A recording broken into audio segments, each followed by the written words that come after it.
Let's pick it up from.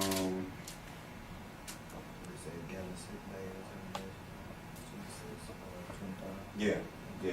I'll do it 23. Okay. Verse 22. And it came to be. Here we go, the same word that's used. Yahweh came to be. That's right. On the sixth day, where did the sixth day come from?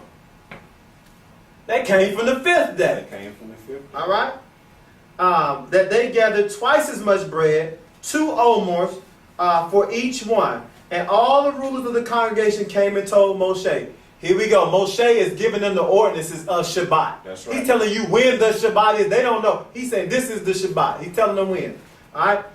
And he said to them, this is what Yahweh has said. That's right.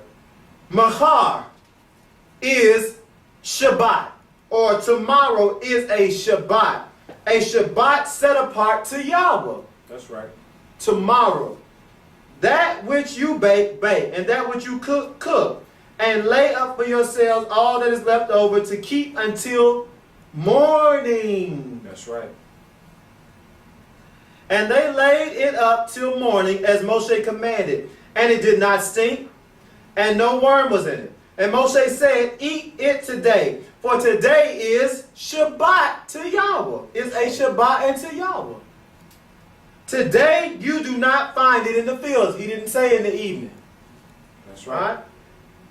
Gathered it 6 days, but on the seventh day, which is Shabbat, there is none. Let's stop right there. Let's look at let's go back and look at verse 4. Why is this the acid test? Y'all use the Shabbat as the acid test to see if they were going to keep the whole set of commandments. That's right. Verse 4, let's read that. Verse 4. And Yahweh said to Moshe, see, I am raining bread from the Shemaims for you and the people. Shall go out and gather a day's portion every day in order to try them, whether they walk in my Torah or not. Whether they walk in this Torah or not, the acid test. And let's go back to 27, verse 27. 27. And it came to be that some of the people went out on the seventh They day went out anyway. together, but they found none. And Yahweh said to Moshe, how long shall you refuse to guard my commands and my Torah, my laws? See, because Yahweh has given you the Sabbath, therefore he is giving you bread for 2 days on the sixth day. Let each one stay in his place. Do not let anyone go out of this place on the seventh day. So the people rested on the seventh day. Hallelujah. Hallelujah. Now this is what happened. This was the day of murmuring. They murmured this day. Yahweh said he was going to send quails in the evening. And in the morning, verse 7. And in the morning you shall see the esteem of Yahweh, for he who hears your grumblings against Yahweh. And what are we that you are grumbling against? And Moshe said, in that Yahweh gives you meat to eat in the evening, and in the morning bread to satisfaction. In the evening, he sent the meat. In the morning, the manna fell. Here again, in the morning, next day the manna fell. Next day after that, 24 hours later, more manna fell. On the sixth day, he sent twice the normal amount. Whole day later, no manna. Why did he send twice as much? He sent 2 days worth. Because this was a whole new day. That's right. Preparation day, Shabbat day. That's right. Go to the next one. And some of them went out anyway. So what is this evening reckoning? Where does it come from? Or who or what does this practice acknowledge? We understand that acknowledging the 7-day Shabbat acknowledges that Yahweh created the heavens and the earth. That's right. When we enter Shabbat, we are acknowledging that he is the creator. Come on now. That's right. Let's look at some other forms of evening. Right? Other evening to evening reckonings. Halloween, which means holy evening, and according to their tradition, is reckoned from one holy evening to the next holy evening. what the Catholics call All Saints Day. That's right. Christmas evening starts that evening and ends the evening of the next day. New Year's evening starts what?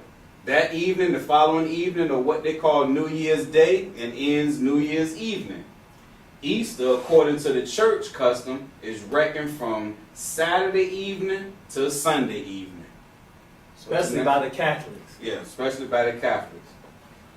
Shabbat is a festive day when the Jews are free from the regular labors of everyday life. It offers an opportunity to contemplate their spiritual aspects of life and spend time with family.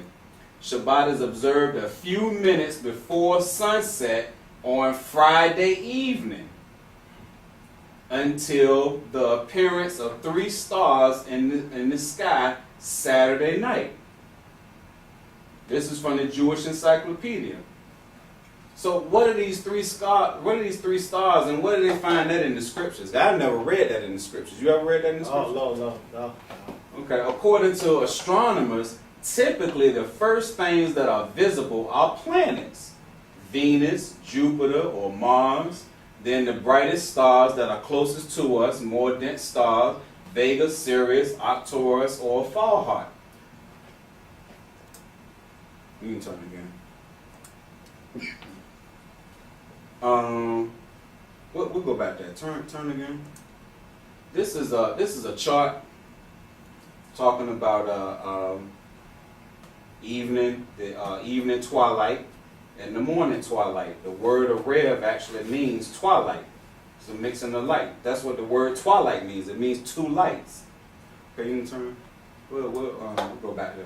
So, what about these the stars and the planets? Here's a picture of Venus at night. There's an early night sky over a house. There's another picture of Venus and the moon. Very bright. If you can't see it, look it up online. They got some pretty nice pictures. It might not be that visible. Yeah, if you can't see this, you can go online and just look up images of Jupiter in the night sky, or Venus. This is actually a picture of Jupiter and Venus over a crescent moon. Here is Orion, and also a picture of Jupiter. Go to the next one. Here's a picture of Mars. Go to the next one. And these are some stars.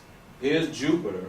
Here's Fomalhaut, and Altair, and here's the star Vega, and Deneb.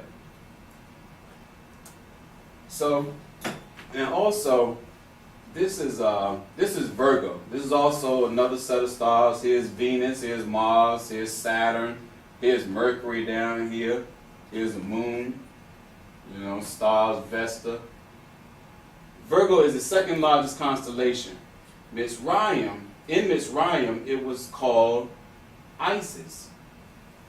Amongst the Sumerian Chaldeans, it was known as Ishtar or Inanna, meaning the Queen of Heaven.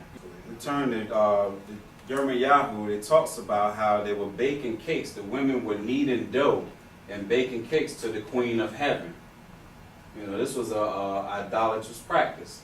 The Romans and the Greeks also worshiped this constellation, and they are associated with this god or goddess with harvest time and fertility. Because the sun would pass through this constellation between the end of August and mid-September, which coincided with the harvest season.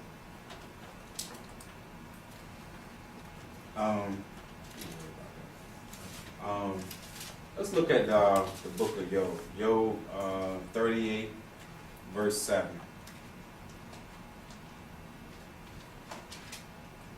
Verse 7. When the morning stars sang together, and all the sons of Elohim shouted for joy. Who sang together? The morning stars. The morning stars sang together. If the Shabbat had begun in the evening of the 6th day, it probably would have been the privilege of the evening stars to sing the Shabbat chorus. Yirmiyahu. And the word of Yahweh came to Yirmiyahu saying, Thus says Yahweh, if you could break my covenant with the day and my covenant with the night, so that the day and the night will not come in their appointed time, then also my covenant with Dawid my servant may be broken, so that he shall have not a son to reign upon his throne. There you go. Hallelujah. Ordinance. Ordinance. It's very important to keep the Shabbat and then reckon days according to how they should be reckoned. And that's about it. You know, if you're practicing even in the evening, then you know I would admonish you to take another look and do some more research and really see where that is coming from. Whether you're a Christian, Hebrew, Jew, whatever your persuasion is, I would admonish you to take another look and maybe do some research. Hallelujah. Hallelujah. Well, we thank you for watching. Like I said, any feedback, definitely hit us up on the email. Hit us up on the page. We would love to respond to any objections. There are many other scriptures that do confirm the sunrise to sunrise. We just didn't bring it out because it could have been way longer than this. So, but we just praise y'all for you watching. Like I said, it's not a personal attack. We're just here to share. That's all we want to do. We don't want to teach the nations we just want to share. That's all we're here to do is help one another. That's what we want to do. We hope that you got it. We hope that someone was delivered and got understanding and got a greater light. We love Yisrael, and we want to see Yisrael rise like anybody else.